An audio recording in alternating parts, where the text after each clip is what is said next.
Ora,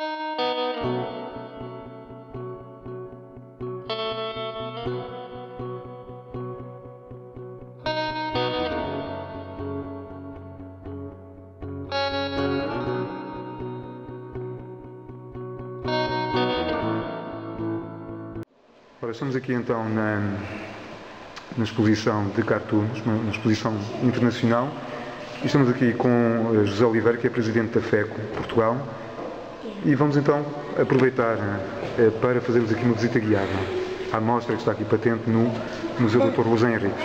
Faremos então um comentário ou outro acerca, já agora, dos autores que eu conheço melhor, porque me parece que assim será mais fácil arrumar as ideias e arrumar as palavras. Começa, curiosamente, por um desenho de uma senhora, da Raquel Orzuz, uruguaia, e para além de ser desenhadora, é também investigadora na área da caricatura. É autora de um livro, creio que o único livro que há, da história da caricatura do Uruguai. Este desenho aqui embaixo é do Monjinho, raramente aparece nestas coisas, desta vez, enfim, aderiu ao nosso convite. Mais abaixo está um da Helena Ospina, ela é colombiana, mas vive em Madrid, é uma desenhadora excepcional. O marido dela é investigador, está a fazer um mestrado à volta justamente do humor. Este de baixo, este de cima já agora, é de um senhor que é sacristão numa igreja qualquer da periferia de Lisboa. O de baixo é um raro exemplo de um cartunista, de um ilustrador africano, neste caso da Nigéria, Azuka. Aqui o Carlos Brito, é um homem importantíssimo do desenho, do humor dos anos da Revolução Portuguesa, mesmo dos tempos antecedentes e também dos tempos seguintes. Aliás, dos tempos seguintes, porque ele regressou, ele foi para a França exilado político para não fazer o serviço militar em Angola, em África colonial, e teve muito sucesso no desenho satírico em França, ainda veio a Portugal a seguir ao 25 de Abril, ainda trabalhou cá para o Diário de Lisboa, para o Diário também, e outros jornais, mas depois regressou à França, onde tem, aliás, bastante sucesso. É vice-presidente da FECO Internacional. Daqui, o que é que poderemos dizer? Este é português, o Pedro Manassas, é um dos mais recentes associados da FECO Portugal. O Rodrigo tem um percurso interessante, nasceu em África, é desenhador da edição online do Expresso, desenha diariamente, ou quase. Hoje vive na China, em Macau. O Álvaro é, na FECO, presidente do Conselho Fiscal. Bom, não podemos passar aqui em cima temos o problema das pescas e tratado com 2 aquários. E os pobres estão sempre na contingência de verem o peixe deles fugir eu não diria para o aquário, diria para o prato dos ricos. Mais abaixo, obviamente, temos o Carlos Seco com o seu cartoon usual no Trevim, mais um português, mais um desenho interessante, este de cima, cujo autor agora não me ocorre, mas lê-se ali, é fácil ler, do Gorel, da Turquia, onde se assinala, enfim, um percurso de vida de um bajulador, aquele, digamos, numa linguagem popular, o lambe-botas, digamos assim, que tem depois na sua tumba, na sua sepultura, a boca com que andou a beijar, a lambuzar as botas às pessoas, e não só as botas. O Carlos Rico é quem pagina o Bronquite, que o Trevim publica com alguma regularidade.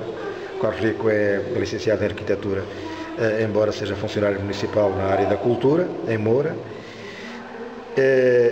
O Nerja tem aqui, faz uma brincadeira com o Tintim e os 50 anos, ou 70, ou quantos são, que o Tintim já fez, ou 80, nem sei, o Tintim, peço desculpa, o Rato Mickey, E então o rato meio que vai agora ser apreciado à próstata, vai ser examinado.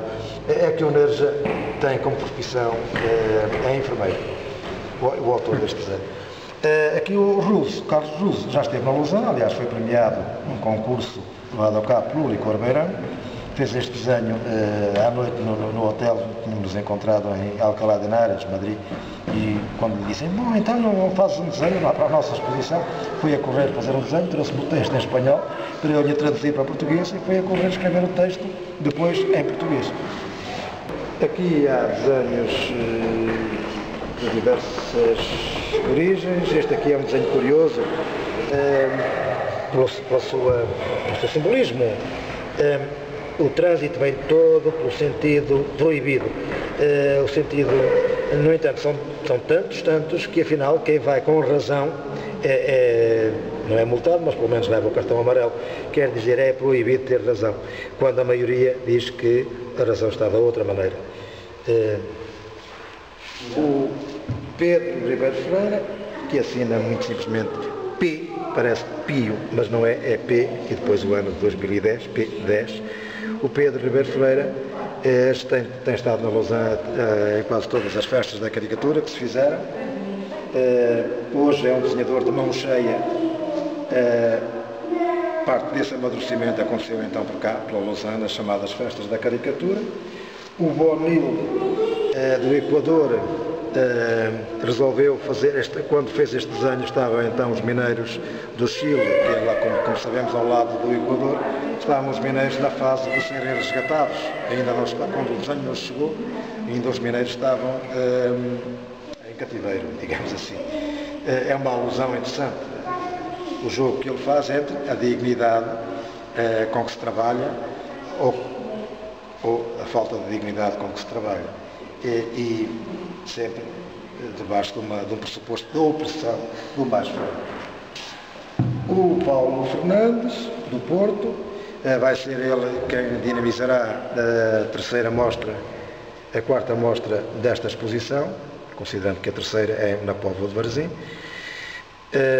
Isto porque a FECO tem como preocupação fazer o aproveitamento do facto de ter gente muito dispersa pelo país, e então, em lugar de assumir isso como sendo uma fraqueza, preferimos encarar isso como um lado positivo, portanto, uma característica positiva, e damos a cada núcleo local ou a cada representante que a FECO tenha numa localidade, damos a máxima liberdade para poder acionar colaborações, designadamente as idas nesta exposição. Aqui embaixo temos uma curiosidade. Este desenho é de um senhor que eu não conheço pessoalmente, com quem troco, contudo, bastantes e-mails. Chama-se Carlos Amor. Foi um desenhador que eu tinha referenciado nos meus tempos, dos meus 20 anos ou 20 e poucos. Ele é da minha idade, mais ou menos. À custa de algumas insistências de e-mails, ele resolveu fazer um desenho. Hoje em dia não desenha para lado nenhum. Trabalhou muito em publicidade há algumas décadas. Mas, conforme se vê, tem um excelente desenho. Há em Portugal exemplos destes, pessoas que desenham excelentemente e que têm ideias fortes do ponto de vista do humor gráfico, mas que estão inativos. Este desenho aqui é muito interessante, reflete a coragem que muitas vezes é preciso ter. O vento sopra as bandeiras todas num certo sentido, mas há uma bandeira que se destaca de todas. Porquê? Porque há o esforço de alguém fazer com que a bandeira, como se diz, flutua, adeje contra o vento. Embaixo do Amorim, um dos nomes mais importantes da caricatura contemporânea do Brasil, o Arca, que é o presidente e o fundador da FECO de Espanha. A Arca é pseudónimo, ele chama-se Julis Sanches Aguado. O Loi vive perto de Madrid, em Alcalá de Henares, é cubano. Yuri Kozolbukin, um dos nomes mais importantes da caricatura mundial, um dos mais premiados no mundo inteiro hoje em dia. E o Arturo Yepes é um senhor muito interessante. Bom, ele do Chile, mas vive na Costa Rica, em Porto Rico.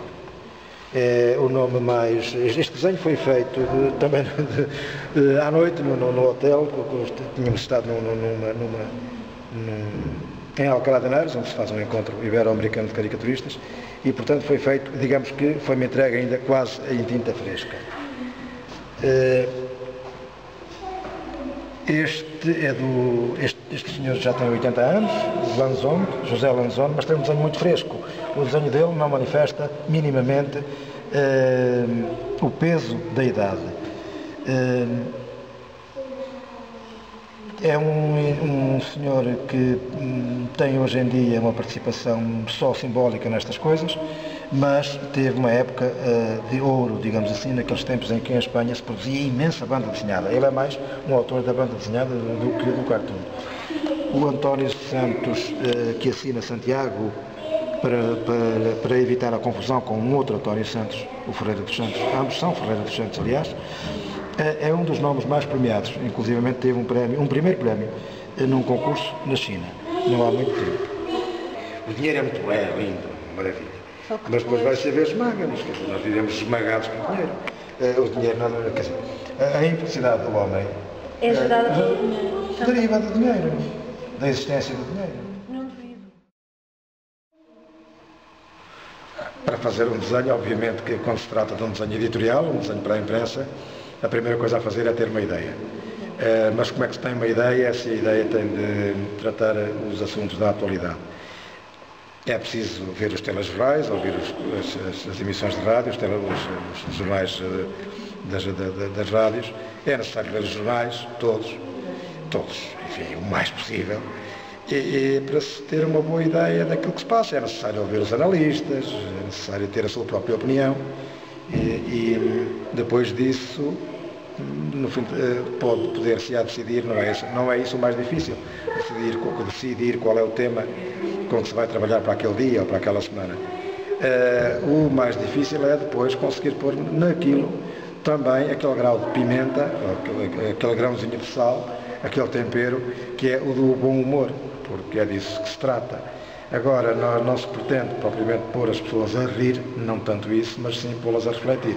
Agora, para que as pessoas peguem numa peça gráfica de crítica desenhada, a verdade é que se não houver realmente algum nonsense, algum humor no meio daquilo, as pessoas passam ao lado.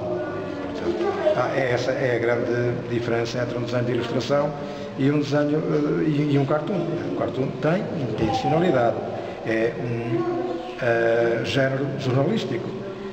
Poder-se-á até chamar-lhe uma crónica, não é desenhada, não é escrita, é desenhada. Tratar-se-á então de uma crónica gráfica, porque a crónica também tem alguma liberdade de elaboração, não pode ser completamente alheia à realidade, deve ser um reflexo dela, mas tem liberdade de expressão, pode usar imagens, portanto, é nisso que se comparam os cartoons e as crónicas.